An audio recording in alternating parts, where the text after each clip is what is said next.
Kumusta po kayo? Bago po ang lahat, first things first.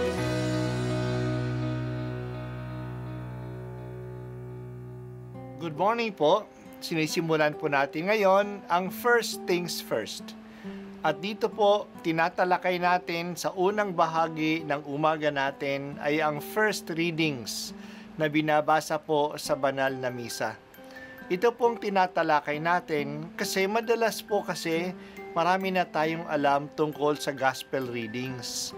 Pero konti po ang nagsasalita sa first readings. Pero ang first readings, bahagi din po yan ng Biblia, ng banal na kasulatan. Kaya susubaybayan po natin ang mga first readings, basahin po natin at kuminsan kailangan ng basahin ng 2 o 3 beses bago maintindihan kasi hindi po tayo familiar sa mga istorya at sa mga kaisipan na tinatalakay dito. Ang pagbasa mula sa mga gawa ng mga apostol. Noong araw ng Pentecostes, tumayo si Pedro at ang 11 apostol at nagsalita ng malakas. Mga kababayan at mga naninirahan sa Jerusalem, pakinggan ninyong mabuti ang aking sasabihin. Mga Israelita, pakinggan ninyo ito. Si Jesus na taga Nazaret ay sinugo ng Diyos. Pinatutunayan ito ng mga himala, mga kababalaghan at mga tandang ginawa ng Diyos sa pamamagitan niya. Alam ninyo ito sapagkat lahat ay naganap sa gitna ninyo. Ngunit ang taong ito na ibinigay sa inyo ayon sa pasya at pagkaalam ng Diyos sa mulat mula pa ay ipinako ninyo at ipinapatay sa mga makasalanan. Subalit siya ay muling binuhay ng Diyos at pinalaya sa kapangyarihan ng kamatayan. Hindi ito maaaring mamayani sa kanya, gaya ng sinabi ni David. Nakita ko na laging nasa tabi ko ang Panginoon. Siya'y kasama ko, kaya't hindi ako matitigatig. Dahil dito, nagalak ang puso ko at umawit sa tuwa ang aking dila. At ang katawan ko'y nahimlay na may pag-asa, sapagkat ang kaluluwa ko'y di mo pababayaan sa daigdig ng mga patay. At hindi mo itutulot na mabulok ang iyong banal. Ituro mo sa akin ang mga landasing patungo sa buhay. Dahil sa ikaw ang kasama ko, ako'y mapupuspos ng kagalakan.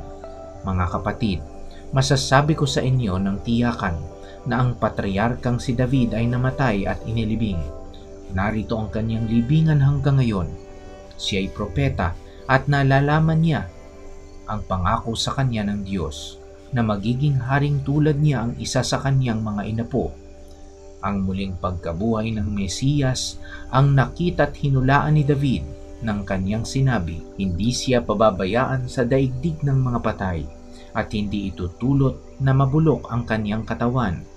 Itong si Jesus ay muling binuhay ng Diyos at saksi kaming lahat sa bagay na ito.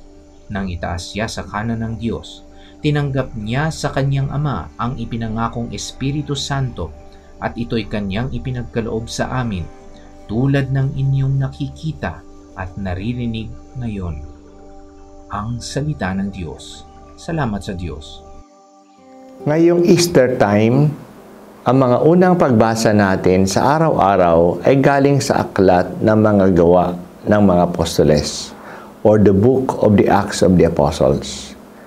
Ito ay sinulat ni San Lucas na kadugtong ng kanyang ebanghelyo.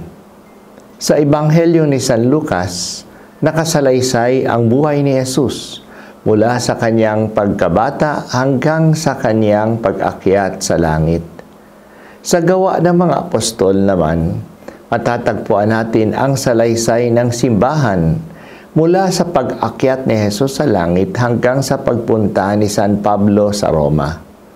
It covers more or less the first 50 years of the church.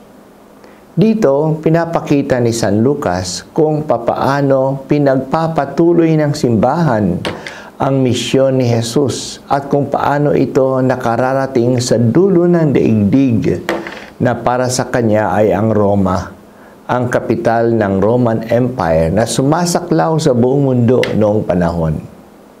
Hindi naman lahat ng pangyayari sa simbahan ay makikita sa Acts of the Apostles. Sinusubaybayan ang mga pangyayari sa simbahan sa pamamagitan ng gawa ng ilang apostol, lalong-lalo na sina Pedro at Pablo. Ang ating pagbasa ngayon ay ang unang sermon na ginawa sa simbahan ng mga apostol. Ito ay ang sermon ni Pedro noong araw na Pentecostes sa Jerusalem. Bago dumating ang Espiritu Santo, ang mga alagad ni Jesus ay takot at nagtatago sa isang kwarto. Ngunit nung bumaba ang Espiritu Santo sa anyo ng malakas na hangin at ng mga dilang apoy, sa araw ng Pentecostes, lumabas na ang mga apostol at nagsimulang magpahayag. Ang sentro ng kailang pahayag ay si Jesus.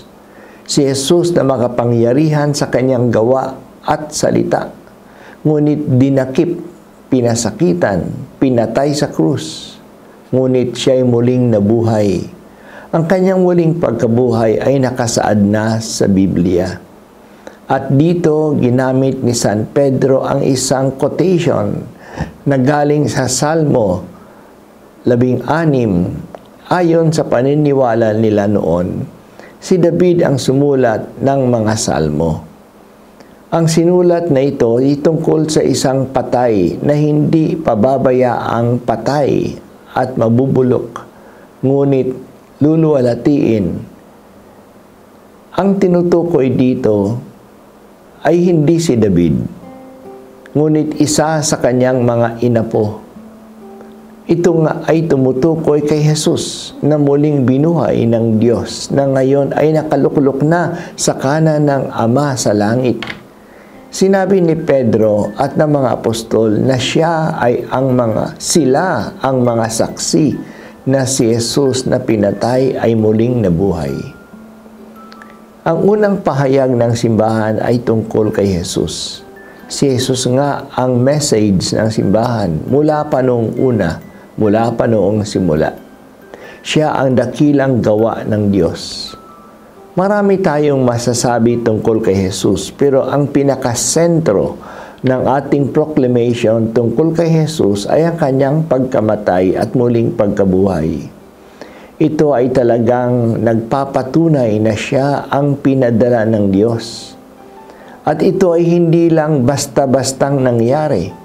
Ito'y matagal nang pinaghandaan ng Diyos, kaya ito'y nakasulat na sa banal na kasulatan. Si David ay nabuhay ng mga 1,000 taon bago dumating si Jesus. Ngunit natanto na niya sa ganoong kalagayan, noong panahon pa, ang mangyayari kay Jesus. Ang pahayag ng mga apostol ay nagpapakilala na sila ang mga testigo, ang mga saksi na totoo ang pangyayaring ito. Totoong namatay si Jesus at totoong muling nabuhay siya. Dahil dito ang ating pananampalataya ay nakabase sa patotoo ng mga apostol. Kaya nga, we have an apostolic faith. Hanggang ngayon, Panginoon, kailangang may magpatotoo tungkol sa iyo. Tulungan mo kaming ipagpatuloy ang pagsasaksi ng mga apostol na kayo, Jesus, ay muling nabuhay, na kayo ay pinadala ng Ama upang kami ay iligtas.